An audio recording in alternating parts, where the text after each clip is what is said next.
नमस्कार दोस्तों गरीबों का मसीहा अपना ट्रेंडिंग स्टार खेसारी लाल यादव जी का बहुत ही ज़बरदस्त परफॉर्मेंस दोस्तों।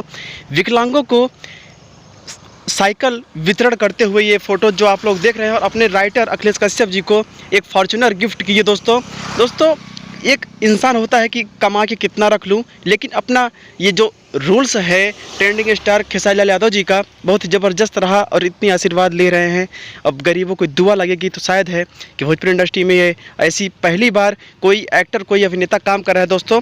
यह काम देखकर खेसारी लाल यादव जी का कैसा लगा आप सभी को, तो प्लीज़ एक प्यारा सा कमेंट दोस्तों अपने ट्रेंडिंग स्टार खेसारी लाल यादव जी के नाम। दोस्तों क्या यह काम अच्छा हो रहा है या फिर काम बुरा हो रहा है, तो प्लीज़ एक प्यारा सा कमेंट दोस्तों ज़रूर करिए। और अगर आप लोग मेरे चैनल पर नए हैं तो चैनल सब्सक्राइब कर लीजिए और वीडियो को लाइक कर दीजिए दोस्तों, क्योंकि भोजपुरी जगत का ये पहला ऐसा होनहार स्टार है दोस्तों जो कि गरीबों का मसीहा बोला जाता है। सन ऑफ बिहार का एक ये दूसरा लाडला है दोस्तों। तो प्लीज़ ऐसे लोगों को फुल सपोर्ट कीजिए और इतना ज़्यादा कमेंट कर दीजिए ताकि खेसारी लाल यादव जी बिल्कुल खुश हो जाएं। लव यू दोस्तों।